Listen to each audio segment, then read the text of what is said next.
miles per hour, side by side, bumper to bumper. Oh, big wiggle for John West Townley going around. Contact. What an amazing save.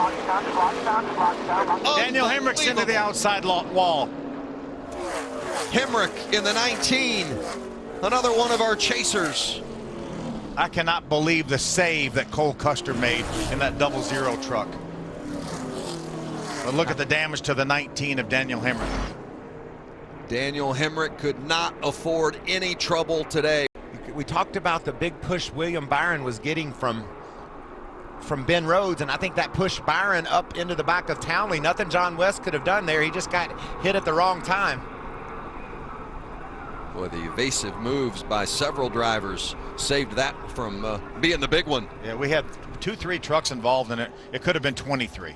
I think the 41 of Rhodes on the outside, the third one back, is maybe gave the 9 a little bit of a bump, just as you guys said, and then the 9 got into the 05. See, that's the problem. The 41 can see the 9. He can't see what's out in front of the 9, and if his spotter's not telling him, hey, the 9's all over the 05, then he pushes him into it. Yeah, that's just not being able to see what's ahead. Byron gets a push, hits Townley in the wrong place. John West into the 00 of Custer. Custer keeps it going straight somehow. You watch back in the pack, it looked like the 29 of Tyler Reddick got into the back of Daniel Hemrick as they were trying to slow. I mean, they're in the middle of a crash. Yeah, no fault to Tyler Reddick him at all. Just of course, those are teammates. The 19 had to get on the brakes a little bit, and the 29 of Reddick didn't have a choice.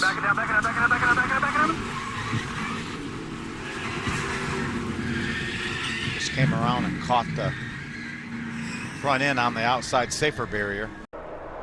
William Byron, the third truck in line, a 6-time winner this season. Oh, got a spinner.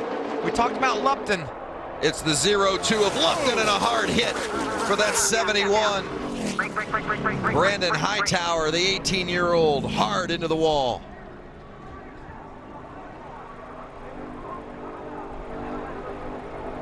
That was a huge hit for Lupton.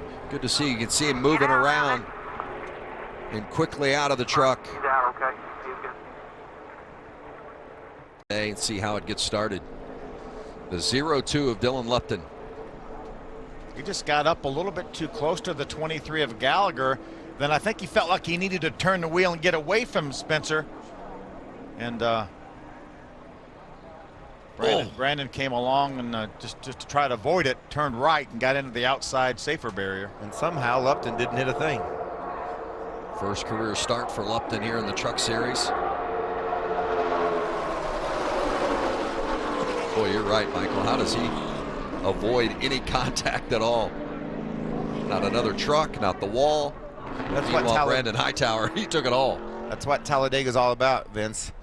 Dylan Lupton makes a mistake. See how high he was away from the double yellow line. He gets away with his mistake, and it just swept a couple other trucks into it. Well, look at Matt Crafton barely get through there with that bright yellow truck. I'm not sure Hightower had much choice other than just try to crank it to the right. Maybe he got too aggressive with it, obviously. That's why he crashed. But, man, he was in a tough spot with Lupton. Matt Tift in the 11, Grant Enfinger in the 24. Neither one of them in the chase, but just as hungry for their first win. Oh, there it goes. Ben Rhodes collects a bunch of them. Oh, man. The big one at Talladega.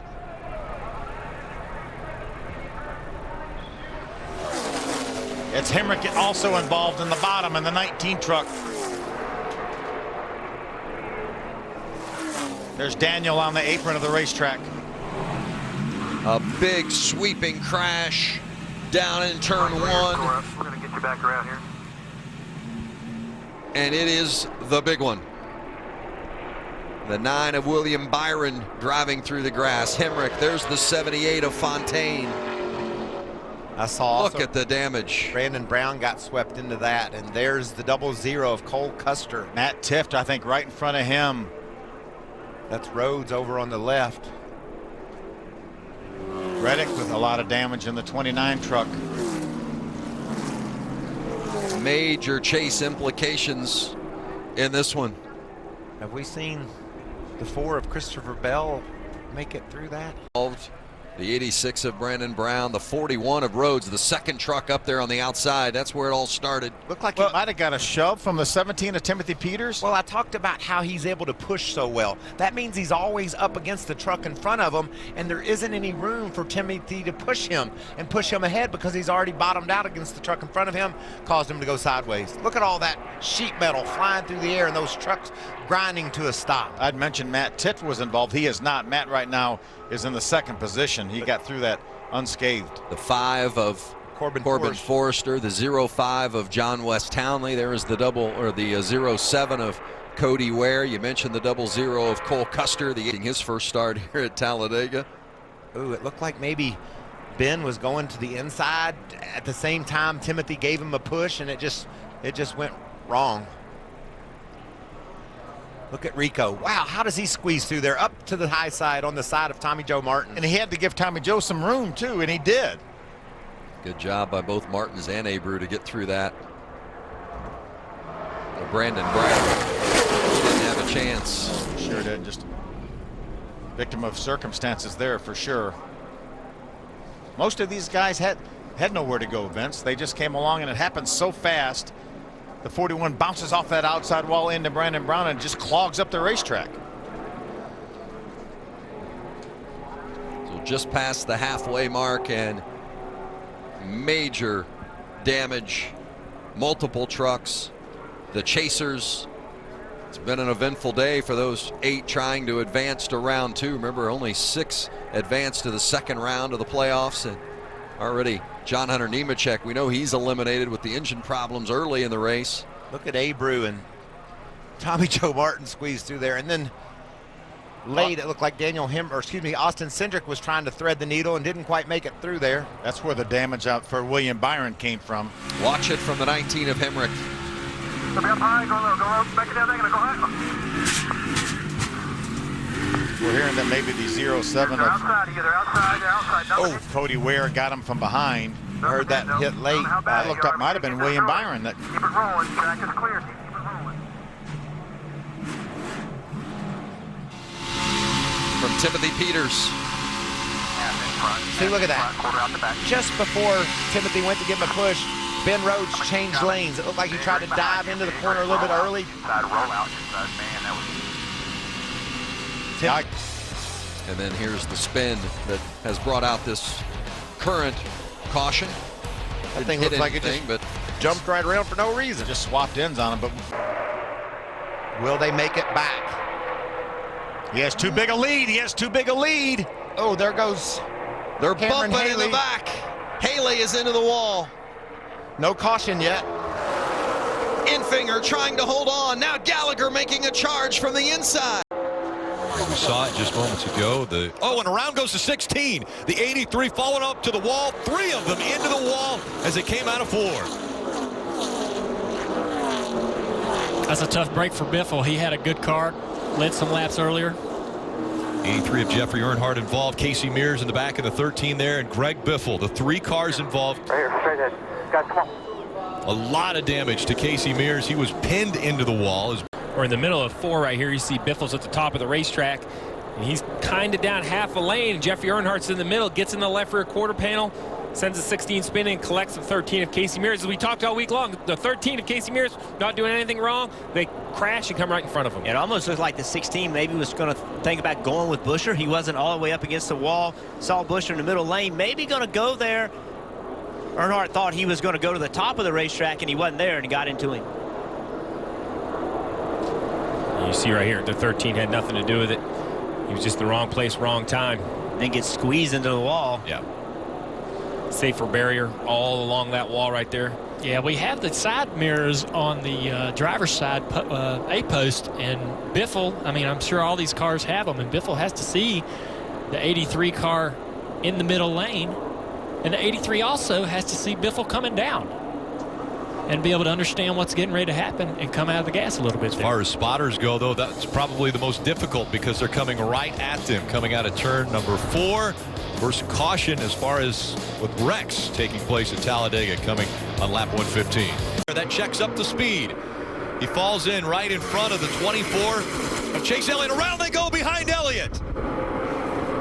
It was the 5 of Kasey Kahne. He spun, the caution comes out. They were just behind the 24 of Chase Elliott. Oh, and that's going to create a situation where we're going to drop the green flag with maybe 3 or 4 to go. Flat tires, 4 flat tires. That never works out well. 2 wide cars. You see the 5 of Kasey Kahne, he's 3 wide, and it looks like he just loses it. Like either he has a tire go down or the air caught him off guard, but the 5 spinning. It's hard to tell if the right side tires have air in them at this point, but without a doubt, I didn't see any contact. The 5 just spun out basically on his own. We'll have to see what the reason was. Yeah, as quickly as that thing came around, you never saw a wiggle, you never saw anything. Yeah. It just spun around, so it makes you think it was some kind of problem. Just, yeah, the 3 wasn't shoved way up next to him, nobody behind him, so you have to think it was a tire problem, maybe a little bit of a soft tire or some sort of mechanical issue. Just turns left for Kasey Kahne. McMurray. So there's a lot of tension right now. How many races, Steve, have you been part of where you drop the green flag with 3 or 4 to go on a restrictor plate, and I mean, it is so stressful. You just assume there's going to be a big wreck. It's crazy. Everyone will be fighting for real estate. Into the tri-oval. Logano with the advantage. He moves down to the double yellow line. And the 88 gets... And around goes the 88. Alex Bowman slides into the infield. The caution comes out. There will be overtime. Stay low below the line. That's exactly what we talked about. Coming to 2 to go, you have to make moves. You have to do things you weren't going to do earlier. You no longer lift. You no longer give someone a spot. You have to keep your nose in there, and it creates these wrecks. Again, Alex Bowman was running second in that bottom line and may have had some help from behind him. Well, Jeff, you've mentioned before how that bottom line of the tri-oval has less banking. As odd as this is going to sound, the cars are actually loaded and more stable in the corner here. It seems like here on the flat of the racetrack, he just loses a car. I'm not sure there was any contact for the 44. I think there was some room. I just don't know if the 88 got light. Excuse me, the 41. I just think the 88 got light in the tri-oval and spun around. So here we have a better view. You almost feel like it had to be contact. I just can't see. I can't 100% tell. Watch that red one there. He's in line with you. In line. Keep coming there. Hold the brake. Hold the brake. Everybody get it straight. Go. Here's a great view. Oh, he's coming around well before the 41 ever gets there. So you mentioned it, Steve. That bottom lane in the tri-oval, the very bottom lane where the 24 car is right now, there is less banking in the tri-oval than everywhere else in that bottom lane. So when you